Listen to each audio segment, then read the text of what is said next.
The wire behind your house went empty at some point this afternoon, and you probably didn't notice the exact moment it happened. 1 minute, there were mourning doves on it. 2 of them, maybe 3. The way there almost always are in the late afternoon. That familiar silhouette of rounded bodies and long tails puffed up a little against the cold air. Sitting in that completely unhurried way mourning doves have, like they know something you don't. And then the wire was bare. No alarm, no scatter of wings you tracked, no obvious departure you could point to. They were there, and then they were not. And the yard went quiet in a way that's different from when the cardinals leave for the holly bush or the juncos disappear into the low brush. Those departures you can follow. The dove departure you only notice after it's already happened. I live in Northern Virginia. Small suburban yard, Japanese maple by the back door, holly bush along the back fence, a big oak with an old woodpecker cavity about 30 feet up. I've been paying attention to the birds in this yard for going on 5 years now, since my wife and I moved here, and I stopped just registering that birds existed and started actually watching them. And I realized last November, standing at the kitchen window at dusk with the feeders gone quiet, that I had a real gap in my understanding that should have bothered me sooner. I knew where the mourning doves came from in the morning. I had no idea where they went, not vaguely, specifically.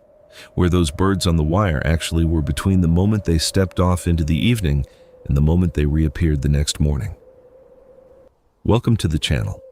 If you're new here, subscribe before you keep going.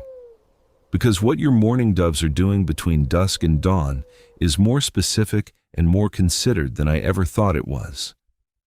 Today we're going through 8 things your mourning doves are actually doing out there in the dark.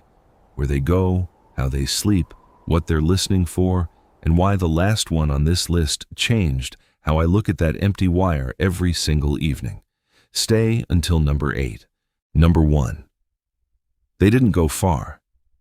The first thing I had to let go of was the assumption that the mourning doves in my yard leave at night, go somewhere else entirely, some distant field, a communal roost in a park I can't see from my back fence, some other neighborhood's trees.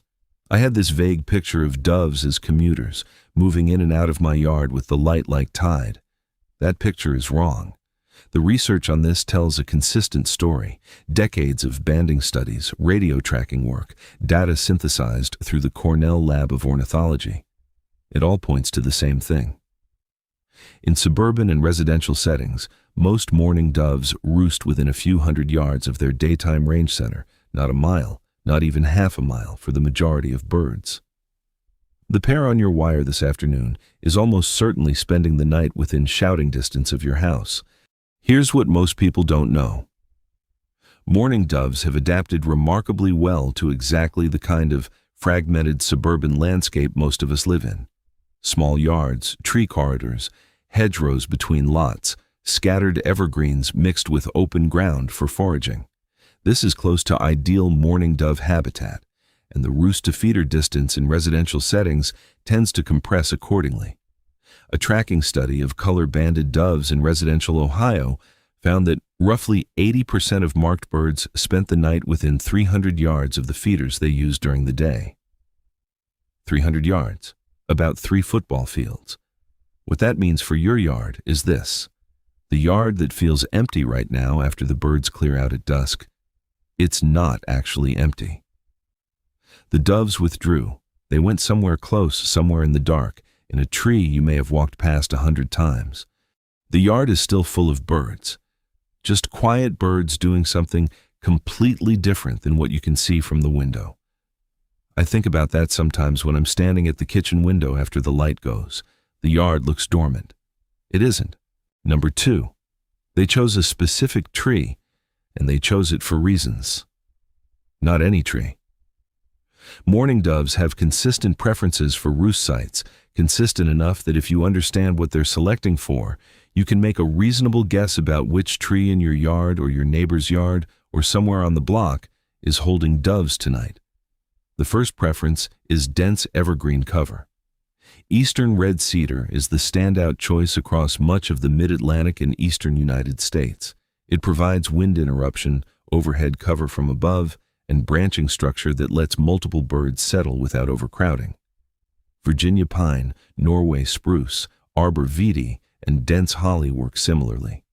Deciduous trees, oak, maple, sycamore, anything that's dropped its leaves, are much less preferred for overnight roosting in winter, because what a mourning dove is optimizing for is wind insulation, not just a surface to stand on. A mourning dove weighs about 120 grams, the weight of a small apple. At that size, on a January night in the mid-Atlantic when temperatures drop into the low 20s Fahrenheit, a tree that reduces wind exposure by even 20% translates directly into calories saved. The bird is burning overnight fat reserves to hold body temperature. Anything that slows that burn matters, in a very literal survival sense. Roost height matters too. Doves prefer between 6 and 15 feet off the ground, not so low that ground predators are a real concern, not at the very top of the canopy where wind peaks and the sightline from above is open. The sightline from above matters because of Cooper's hawks, which hunt doves throughout the daylight hours and into low light, and great horned owls, which hunt in genuine darkness and are large enough and capable enough to take a dove cleanly off a roost branch, not picking any available perch, not choosing by habit. They are calculating wind exposure, overhead cover, predator sightlines, a calculation refined across multiple seasons, in some cases across the bird's entire adult life. The cedar at the back of my neighbor's lot, the one that looks scraggly and wouldn't win any yard awards, I've watched doves settle into it at dusk. I used to think it was just a random perch. That tree was a decision. Number 3, they're not alone. Stay with me here, because this goes against everything you see during the day. Outside of the nesting season, from late summer through the end of winter, which is most of the year, mourning doves that look solitary or loosely social at the feeder during the day often roost in small communal groups at night, not the enormous aggregations you see with some species. House sparrows can pack a single dense shrub in the hundreds. European starlings form those famous murmurations in the tens of thousands. Mourning doves are nothing like that, but 5, 8, 12 birds settling into adjacent perches in the same dense cedar in physical proximity, in a configuration that's clearly social rather than accidental, that's documented across multiple winter roost surveys, and it's not random, it's thermal strategy. Work coming out of the University of Oldenburg, examining how small and medium-sized birds manage overnight heat conservation in cold conditions, found that communal roosting in close configurations can reduce individual heat loss by between 5 and 15% on cold nights. For a dove in a mid-Atlantic winter, temperatures sometimes dropping into the single digits Fahrenheit during hard cold snaps in January, that margin is not trivial. It can represent the difference between a bird that wakes up with fat reserves intact and enough energy to forage effectively, and a bird that doesn't reach morning at all. I want to be honest about what this made me rethink. I had always assumed the doves in my yard were a loose, anonymous collection of birds that happened to use the same feeder by coincidence, like strangers in a waiting room who don't know each other. The roost data suggests the social structure may be more coherent than that. There may be familiarity in that cluster. There may be birds that have wintered together in the same cedar for multiple seasons, individuals that know each other in whatever sense know applies to a dove. I can't see that from my kitchen window. But the roost is telling a different story than the feeder does, and I think it's the more accurate one. Number 4, they position their bodies with precision. This is the detail that changed how I look at a puffed-up dove the most. I learned this the way I learn most things about bird behavior these days, by reading something and then going outside to look at the birds I thought I understood, and realizing I didn't. Mourning doves at roost orient their bodies with measurable consistency. Bill tucked toward the back feathers, feathers raised in a specific configuration that creates a still air layer against the skin.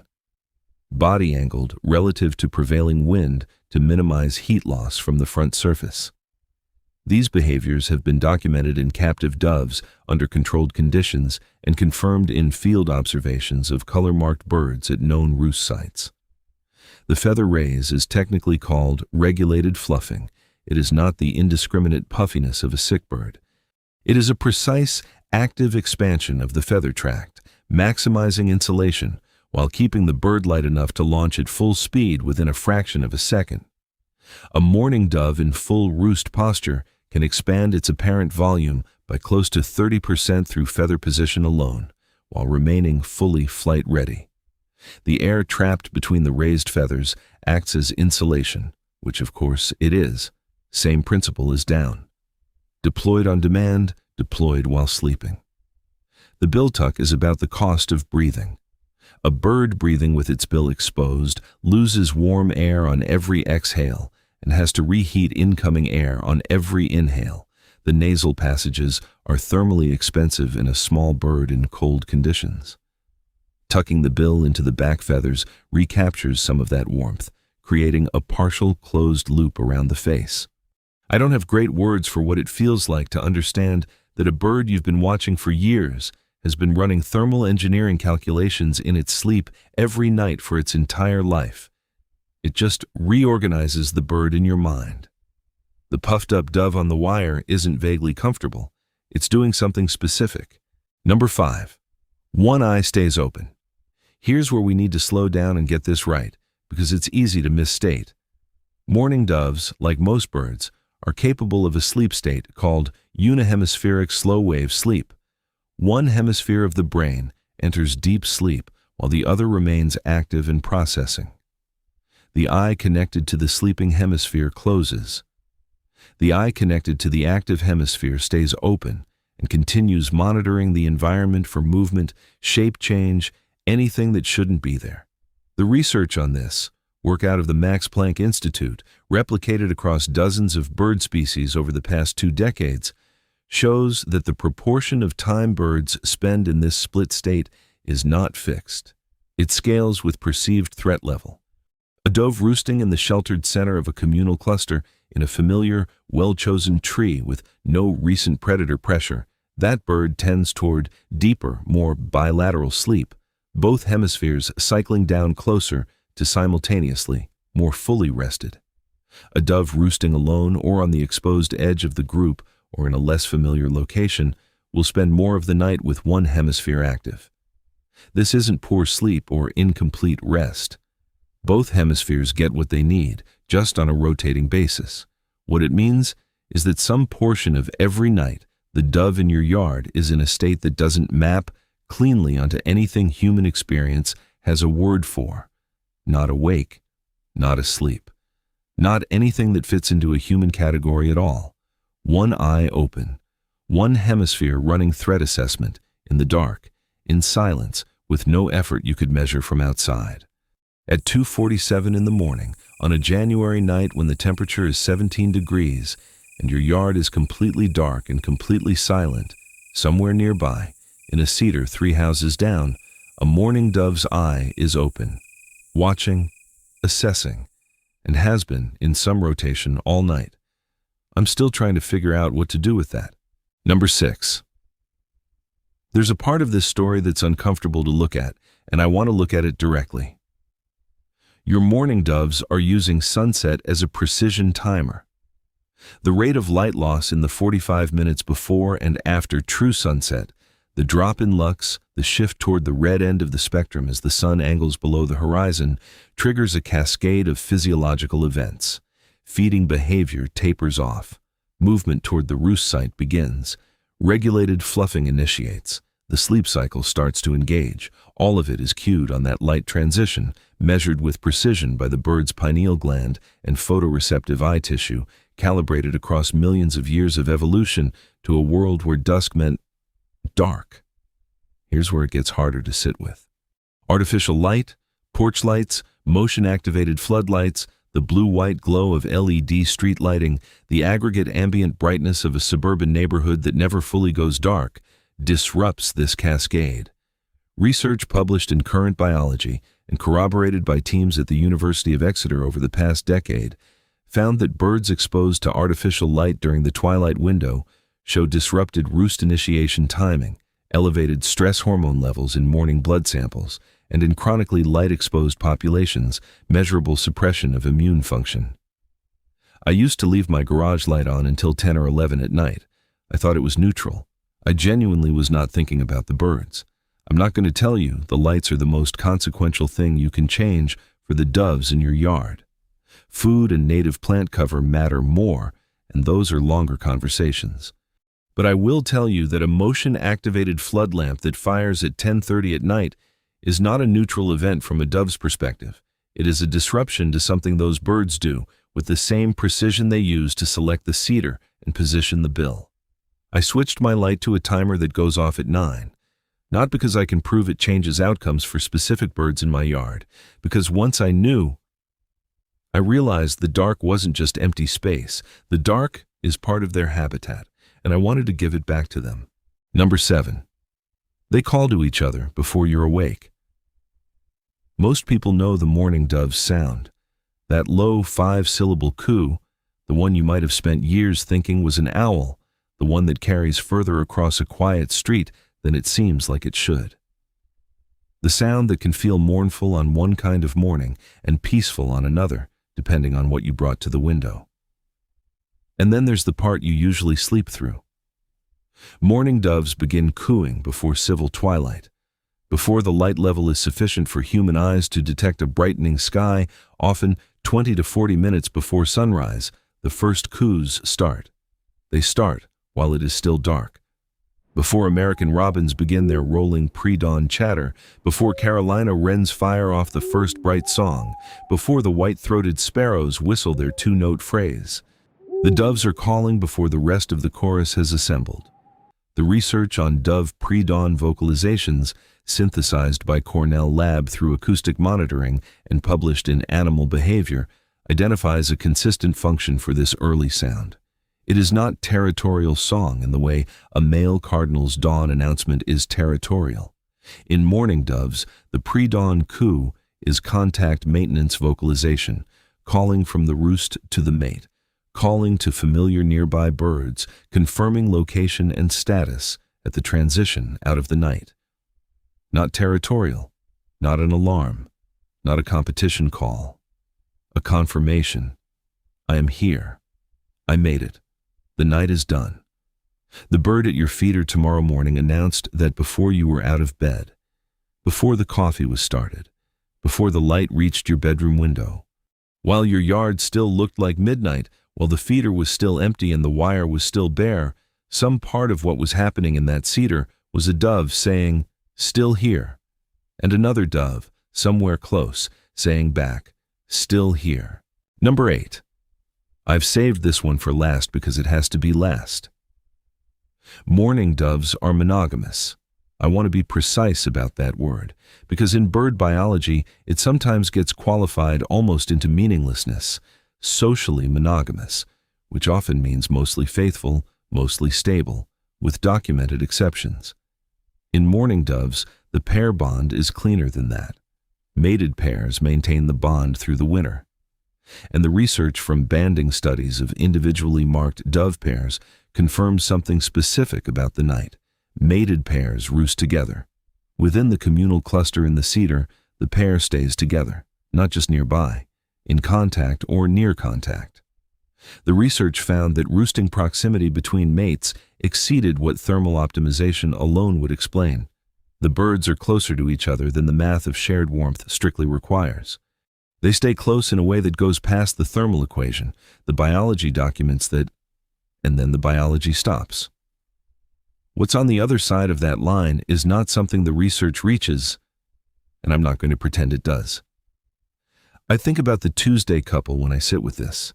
The Tuesday couple are a pair of black-capped chickadees that have been coming to my seed feeder on Tuesday mornings for 4 winters running, reliably around 7 or 7:30, almost never miss.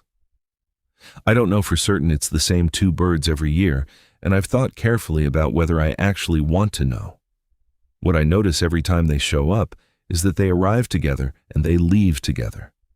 They spend a few minutes at the feeder in what I can only call easy company, not nervous, not competing, not in a hurry to be somewhere else. 2 birds doing the thing they came to do, together, in a way that feels like they've done it many times before. I don't know where the Tuesday couple roosts on Tuesday nights.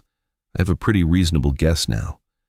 Two birds in a dense evergreen somewhere within 300 yards of my back fence, in contact or near contact, temperature held between them, one eye between them watching the dark morning coming. The wire behind your house is empty tonight because the doves on it went to do something like that. They went somewhere specific, somewhere chosen, to be together through the cold and make it to morning. And before you can see your yard clearly tomorrow, before the feeders are full, before the robins start, before any of it, one of them is going to coo. The other is going to answer. And the wire will fill back up, and you probably won't notice the exact moment. But the moment will happen. It happens every single morning, in your yard and in every yard on your street, where doves found a cedar close enough to make it through the night.